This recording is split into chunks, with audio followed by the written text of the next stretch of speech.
Bonjour à toutes et à tous, l'outil Tableau est un outil absolument extraordinaire qui vous permet de faire des choses très simplement, et ce que je vous propose, c'est de vous montrer comment on arrive de ça à ça en juste quelques clics. C'est parti! La première chose à faire consiste à cliquer dans les données. J'ai bien dit cliquer, ne sélectionnez pas les données, laissez Excel faire la sélection pour vous. Maintenant, pour mettre sous forme de tableau, il y a plusieurs options. Vous pouvez aller dans le menu Accueil et cliquer sur Mettre sous forme de tableau et choisir une mise en forme qui vous plaît ou plutôt qui vous déplaît le moins. Une autre solution serait d'aller dans Insertion et de cliquer dans Tableau qui va vous faire la sélection de vos données. Une autre option, c'est tout simplement de faire un des raccourcis. Si vous êtes sous PC, vous faites CTRL-L. Si vous êtes sous Mac, vous faites commande T.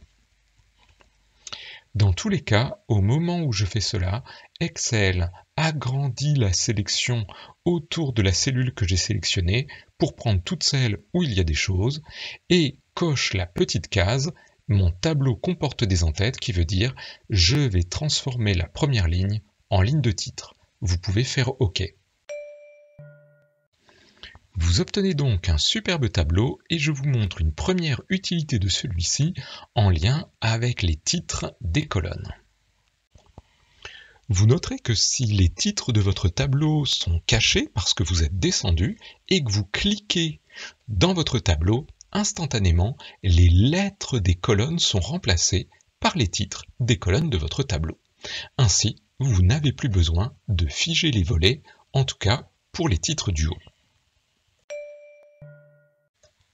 Une deuxième chose très importante à remarquer, c'est que lorsque vous cliquez dans votre tableau, vous avez un nouveau menu qui apparaît en haut de votre Excel.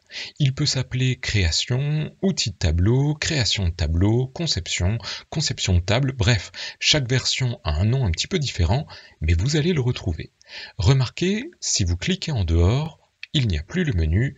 Pensez donc bien à cliquer dans celui-ci si vous voulez avoir accès à toutes les options qui permettent de modifier votre tableau.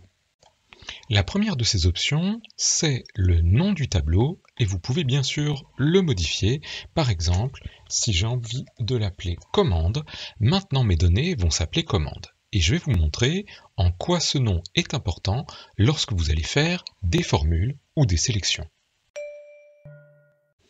Avec un tableau, il est facile de sélectionner très rapidement les données. Lorsque je vais en haut à gauche, je peux faire un clic pour avoir toutes les données sans les titres. Si je refais un clic, j'inclus les titres qui sont avec. Il est possible de faire la même chose sur des colonnes, un clic sans les titres, un deuxième clic avec les titres, et je peux faire la même chose pour sélectionner une ligne en particulier. Bien sûr, chacune de ces sélections a un nom. Si je me mets dans une cellule, je peux faire égal et recommençons. Lorsque je sélectionne les données, cela me donne le nom du tableau.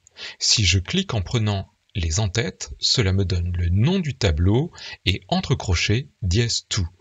Si je prends une colonne, cela me donne le nom du tableau et entre crochets le nom de cette colonne. Si je clique à nouveau, cela me donne le nom du tableau, commande, et à l'intérieur, le nom de la colonne précédé de tout. Pour ajouter une colonne, écoutez, c'est très simple, surtout si vous allez vers la droite. Il suffit de se mettre juste à côté, écrire le nom qu'on veut donner à la colonne et appuyer sur Entrée. Instantanément, le tableau s'agrandit pour inclure cette nouvelle colonne. Regardons ce que cela donne lorsque l'on fait une formule, et on va faire une formule très simple. Je me mets dans la première cellule, je mets égal. Lorsque je clique sur la quantité de produit 1, cela me met tout simplement avec des crochets produit 1. Si je fais un plus et que je clique sur produit 2, eh bien cela me met le nom de la colonne produit 2. Cette formule est donc beaucoup plus facile à lire que ce que l'on avait avant. Avant, on aurait eu quelque chose comme E3 plus F3, ce qui ne nous dit pas du tout ce que l'on est en train d'additionner. Ici, la formule est peut-être plus longue, mais elle est beaucoup plus facile à comprendre. Vous noterez ici que l'on a des arrobases. Arrobase veut dire sur la même ligne. C'est donc la cellule du produit 1 sur la même ligne que là où j'écris ma formule, et la quantité du produit 2 sur la même ligne également. Remarquez ce que cela donne lorsque l'on appuie sur Entrée. Non seulement le calcul se fait immédiatement pour la cellule où j'étais, mais la formule est appliquée à toute la colonne. Et je vous montre pourquoi. Lorsque je clique dans une autre cellule, je m'aperçois que la formule est exactement la même. On n'a plus besoin de s'occuper des dollars ou pas des dollars et de faire le décalage. Vous vous souvenez, avant il aurait fallu que E3 se transforme en E4 puis arrive à E9. Ici, comme on a arrobase qui veut dire sur la même ligne, eh bien c'est la même formule sur toute la colonne. Il y a deux manières d'ajouter des lignes en bas d'un tableau. La première, c'est de se mettre en dessous et de taper directement quelque chose. À partir du moment où vous écrivez une chose et que vous appuyez sur Entrée, cela vous rajoute une ligne et vous noterez que notre formule est descendue. Vous n'avez pas besoin de l'agrandir à nouveau. Si vous tapez quelque chose ici, le calcul se fera automatiquement. Une deuxième solution consiste à se mettre sur la dernière cellule et à appuyer sur la touche Tab qui se trouve à peu près au même endroit que vous soyez sur PC ou sur Mac. Lorsque j'appuie, cela me rajoute une ligne et vous noterez que la touche Tab me permet de continuer à aller de cellule en cellule et rajoute des lignes au fur et à mesure. Ce que j'adore dans l'outil Tableau, c'est que je n'ai plus besoin de faire des formules pour la plupart des cas. Je vais tout simplement dans le nouveau menu de Tableau et je clique ligne de totale. Une nouvelle ligne apparaît tout en bas avec pour chacune des colonnes une petite liste déroulante dans laquelle je peux faire, si j'ai envie de faire une somme, ça me fait une somme, si j'ai envie d'avoir la moyenne, je peux avoir la moyenne, etc. Nous avons donc la possibilité de faire des calculs hyper facilement directement en bas. Vous aurez noté que dans les différents modes de calcul de cette formule, il y a nombre et il y a chiffre. Quelle est la différence entre les deux? Si je mets ici nombre, j'obtiens 20. Pour les départements, si je mets chiffre, j'obtiens 20 également. Eh bien, la différence, c'est si jamais je mettais inconnu dans une cellule, lorsque je mets chiffre, ça ne m'en compte que 19, car il y a 19 cellules qui contiennent du numérique. Et lorsque je mets nombre, cela m'en compte 20, car il y a 20 cellules qui ne sont pas vides. Avant, lorsqu'on voulait filtrer, il fallait aller sur la petite flèche en haut d'une colonne. Vous noterez qu'ici, je n'ai même pas eu besoin de les afficher en mettant sous forme de tableau, elles sont apparues toutes seules. On cliquait dessus, on désélectionnait, on cliquait sur OK, bref, je trouve que c'était beaucoup de clics pour faire juste un filtre. Dans les tableaux, il y a un super outil. Je peux cliquer dans mes données, aller dans l'outil tableau et je peux faire insérer un segment. Cela me demande sur quelle colonne je veux rajouter un filtre. Écoutez, je vais prendre les départements, je clique sur OK. Et bien maintenant, voilà, j'ai une petite fenêtre et lorsque je veux filtrer mes commandes pour un département, il suffit que je clique ici et cela filtre tout seul. Eh bien, beaucoup moins de clics qu'avant, je peux même sélectionner plusieurs éléments en appuyant sur CTRL, et je vais avoir toutes les données. Et vous remarquerez quelque chose d'incroyable, les totaux en bas s'ajustent à mon filtre. Cette remarque est très importante et je vous montre le problème. Ici, j'ai choisi le département 16, ce qui me donne 74 commandes au total. Je vais tout simplement défiltrer ici et à la place de la petite somme que j'avais fait avec la liste déroulante, je vais mettre une formule somme.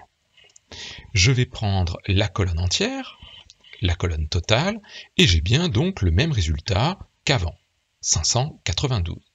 Mais maintenant, si je clique sur le filtre, eh bien j'ai toujours 592, ce qui n'est pas du tout le résultat que nous avions avant, 74.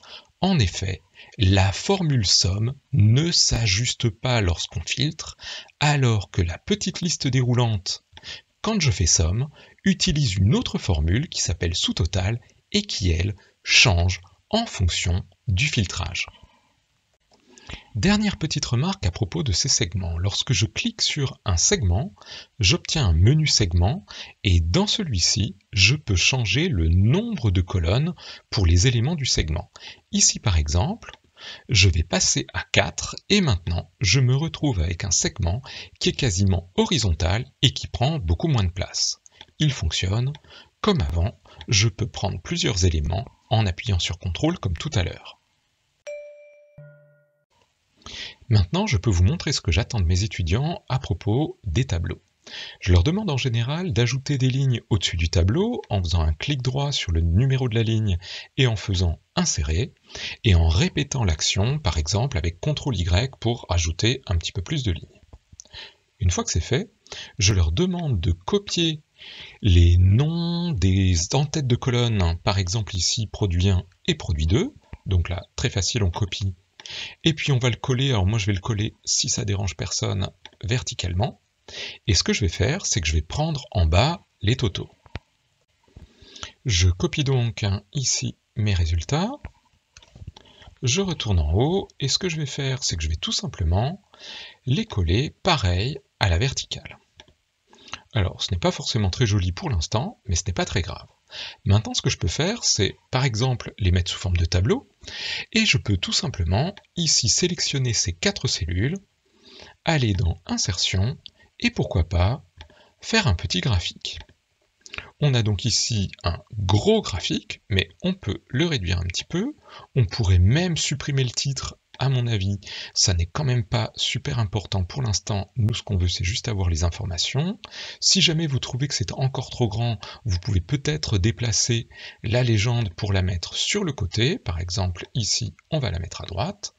Et on pourrait avoir quelque chose d'autre, ajouter quelques étiquettes pour avoir les titres. Ce n'est pas très joli, mais écoutez, c'est déjà un début, et ce que je voudrais, c'est avoir peut-être un petit peu plus de place ici, en décalant mon tableau, de manière à ce que lorsque je clique, vous voyez que mon graphique bouge, j'ai les données qui changent. Il ne reste plus qu'à mettre un petit peu de mise en forme, par exemple, aller dans Affichage et supprimer le quadrillage pour ne plus en avoir besoin, et rajouter quelques lignes pour pouvoir glisser notre filtre entre les totaux ici et notre tableau. Les personnes qui sont sous Mac, je sais que vous n'avez pas le petit plus quand on clique sur un graphique, mais vous pouvez faire des clics droits à différents endroits pour rajouter des étiquettes ou pour changer la mise en forme de, par exemple, votre légende. Maintenant, pour rajouter des chiffres en haut qui correspondent aux totaux, je vous propose de tout simplement descendre jusqu'en bas dans votre tableau et de copier le total et de le coller en haut. Ce chiffre va donc changer lorsque l'on va filtrer les données. Maintenant, ce que j'aimerais, c'est avoir à côté le total de ma colonne qui, lui, ne va pas changer quand on va filtrer, mais changera bien sûr quand on rajoutera des lignes. Pour cela, je vais tout simplement faire, comme je vous l'avais montré tout à l'heure, une formule somme sur toute cette colonne totale. J'obtiens donc le même chiffre, mais bien sûr, celui-là ne bouge pas quand on filtre. Par contre, si jamais je rajoute des données en bas de mon tableau, souvenez-vous, pour ce faire, je vais sur la dernière cellule, j'appuie sur Tab pour ajouter une ligne, et je ne vais pas m'embêter, je vais mettre n'importe quoi. Ici, si je mets 45, hop, et ça, ici, j'obtiens des choses en plus, et lorsque je remonte, eh bien, nous avons bien un total qui a augmenté, puisque nous avons rajouté des données. Je peux donc maintenant faire mon pourcentage. Si vous préférez, vous avez qu'à filtrer de manière à avoir quelque chose de plus facile à comprendre. Je me mets dans une cellule, je divise le petit par le grand, et je mets cela en pourcentage en allant dans Accueil et en cliquant sur la touche %. Et bien voilà, j'espère que ce petit tour de l'outil tableau vous aura plu. Je vous souhaite une très bonne continuation. À bientôt. Au revoir.